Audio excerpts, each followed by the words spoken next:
Le simulateur de chaufferie, c'est une réplique virtuelle de chaufferie.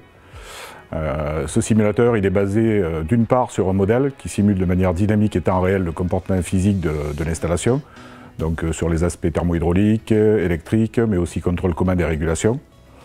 Et une fois ce modèle réalisé, il est couplé à un environnement 3D interactif qui permet à l'élève d'interagir avec les différents équipements.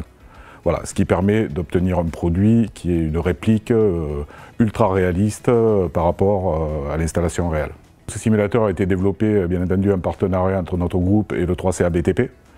L'intérêt de ce partenariat, c'est qu'il a été à la fois financier, mais surtout opérationnel.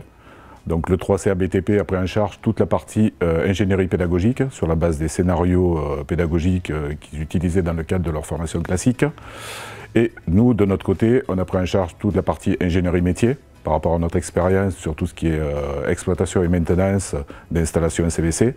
Et aussi, via notre activité simulation, tous les développements informatiques qui ont permis d'aboutir au produit.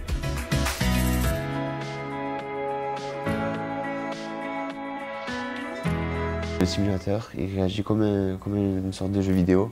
Le fait de se déplacer, de pouvoir se baisser, se lever, prendre des outils, les reposer, les ranger, démonter, enlever des pièces, de la chaudière, les remettre, manipuler les vannes avec le clavier et la souris.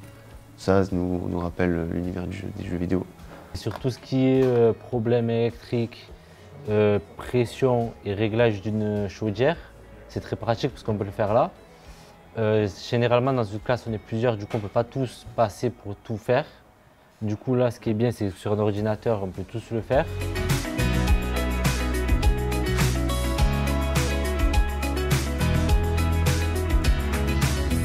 Le simulateur, bien entendu, vient en complément des autres actions de formation.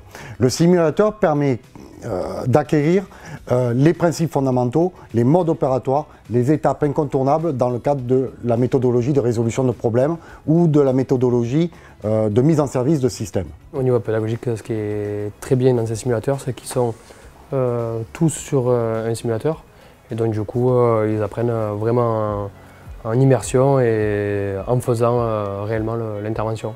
Au contraire de tout ce qu'on peut faire en technologie, dans la salle de technologie, qui peut être des fois théorique. Voilà. Là, ils sont vraiment sous la pratique, sans risque devant un simulateur, ils peuvent travailler en totale autonomie. Je les aide, mais eux, leur réflexion, elle est autonome.